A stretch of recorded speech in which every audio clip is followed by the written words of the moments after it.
हमारी खुद की ज़िंदगी हो, सियासत हो, समाज की कोई बात हो, उसमें एक चीज़ बहुत महत्वपूर्ण होती है और वो है भरोसा। और इन दोनों भरोसों को लेकर, विश्वास को लेकर, साथ को लेकर बहुत सारी बातें हो रही हैं। कहते हैं कि राजनीति में कोई स्थायी दुश्मन नहीं होता, स्थायी दोस्त नहीं होता। हालात को देखकर, माहौल को देखकर राजनीतिक लोग अपने रास्ते बदल लेते हैं और कई बार कुछ लोग रास्ते नहीं बदलते हैं। पश्चिम बंगाल की सियासत में एक अलग तरह का, खासतौर से टीएमसी के अंदर भूचाल आया हुआ है। पूरी दुनिया ये जान चुकी है कि टीएमसी के विधायक और सांसद पार्टी से बगावत कर चुके हैं, पार्टी के खिलाफ बोल रहे हैं।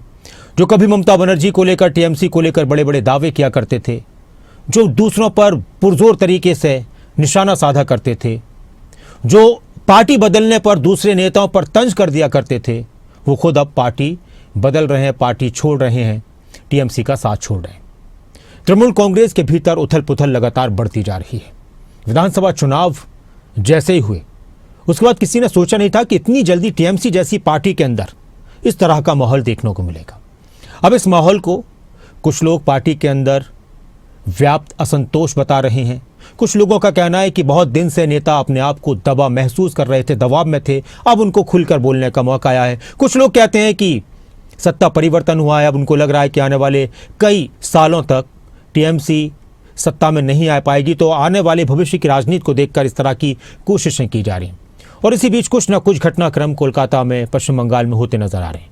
कोलकाता में अभिषेक बनर्जी टीएमसी के वरिष्ठ नेता हैं, सांसद हैं। अभिषेक बनर्जी और टीएमसी नेता मदन मित्रा के ठिकानों पर छापेमारी ने सियासी हलचल को और तेज कर दिया है। कुछ नेताओं का, राजनीतिक जानकारों का कहना है कि बहुत से नेता इसलिए भी पार्टी का साथ छोड़कर जा रहे हैं कि वो इस तरह की चीज़ों से बचे रहें। तो कुछ लोग ये कह रहे हैं कि वो पार्टी के अंदर अपने आप को अपमानित महसूस कर रहे थे, दबाव महसूस कर रहे थे, और अब उनको मौका मिला है ममता बनर्जी को अलविदा कहने का, टीएमसी का साथ छोड़ने का। और इसी पूरे घटनाक्रम को लेकर सत्ता पक्ष विपक्ष के बीच तीखी बयानबाजी भी जारी है। ये रिपोर्ट देखिए।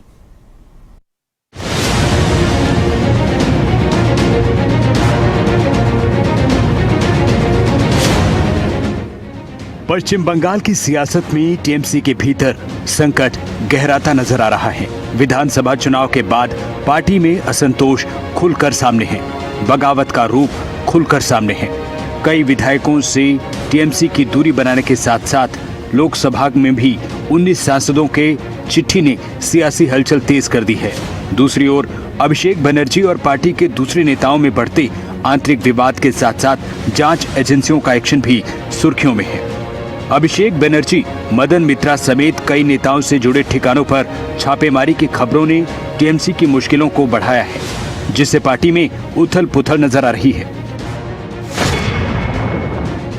काली घाट में देर रात बड़ा एक्शन हुआ।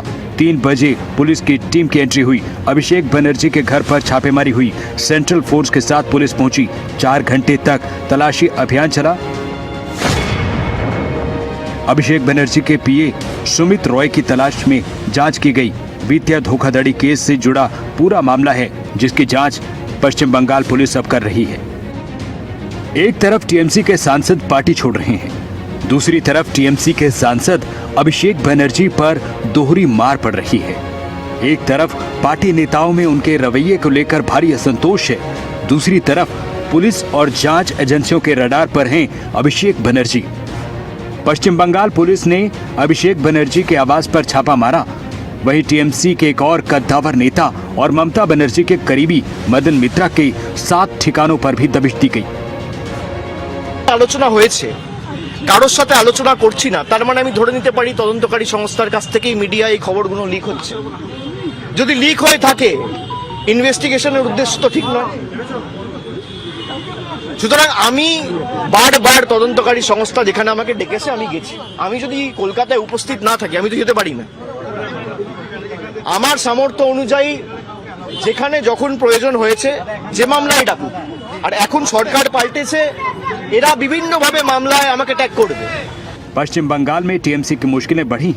तड़के सुबह करीब 2:30 बजे का वक्त कोलकाता पुलिस और शालबनी पुलिस ने अभिषेक बनर्जी के हरीश चटर्जी स्ट्रीट वाले घर पर ताला तोड़कर जो रेड मारी, उसने सियासत में मानो भूचाल ला दिया है। टीएमसी की मुश्किलों पर राजनेताओं के अलग अलग बयान सामने हैं। वो हार गए हैं, सरकार बीजेपी की है, उन्हें बीजेपी को, उनकी पार्टी को तोड़ना है। हर काम बीजेपी करेगी और ये समझ ले देश के लोग, बीजेपी जिसको भी तोड़ना चाहेगी संस्थाओं के माध्यम से झूठे मुकदमे लगा करके, डरा करके ये काम करेगी। लेकिन देश की जनता तैयार है आने वाले समय में, और खासकर उत्तर प्रदेश की जनता इनको जवाब देगी। जो लोग जहां से आए हैं वहीं से बाहर होंगे। ये सरकार परिवर्तन हुआ है।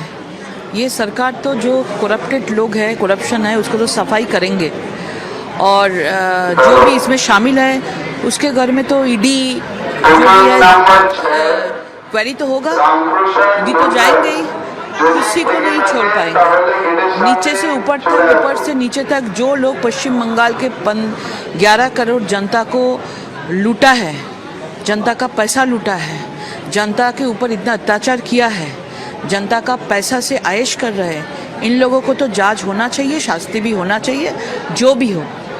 मतलब कोई दल का सबसे बड़ा उच्च पद में हो और कोई भी पंचायत लेवल, काउंसिलर लेवल में हो, क्योंकि जनता के लिए पैसा है, जनता के लिए खर्चा करना चाहिए। लेकिन 15 साल में कुछ भी नहीं डेवलपमेंट हुआ, ओनली ये लोग लूटे हैं।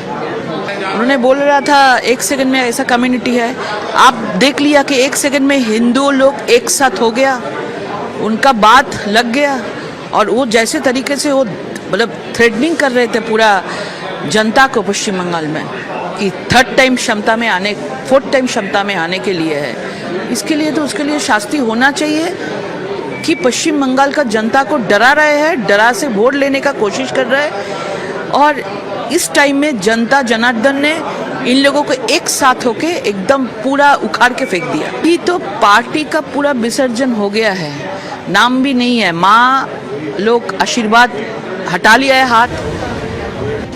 कांग्रेस नेता कह रहे हैं कि लोकतंत्र खत्म किया जा रहा है, अभी सियासी दलों पर हमला है, उसके बाद देश के अंदर तानाशाही लाने की तैयारी।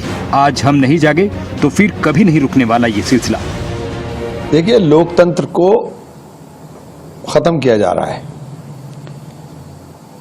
अभी राजनीतिक दलों पर हमला है, उसके बाद देश के अंदर जो तानाशाही है उसको लाने की तैयारी है। अगर आज ना जागे तो फिर ये कभी नहीं रुकने वाला है। कल बंगाल में ईवीएम जल गई, क्योंकि सवाल खड़ा हुआ था जिस गांव के अंदर 97% वोट मुस्लिम हो, 4 ही वोट नॉन मुस्लिम थे, वहां 90% वोट बीजेपी को मिल गया। ये सवाल खड़ा ही हुआ था कि 4000 ईवीएम जला दी गई। नीट का पर्चा घोटाला हुआ, पूरा शिक्षा मंत्रालय में आग लग गई। तो ये जो कुछ घट रहा है देश के अंदर, ये देश तानाशाही की तरफ जा रहा है, और पूरी तरीके से देश के अंदर सारी व्यवस्थाएं पंगु करने की तैयारी है।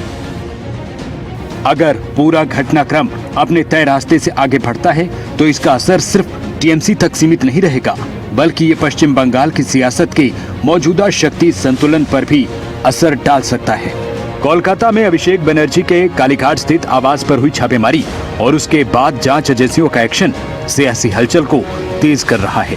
एक तरफ जांच एजेंसियों का एक्शन है, दूसरी तरफ सियासी बयानबाजी। इन दोनों के बीच पूरा मामला संवेदनशील बन चुका है। ब्यूरो रिपोर्ट, खबरें अभी तक।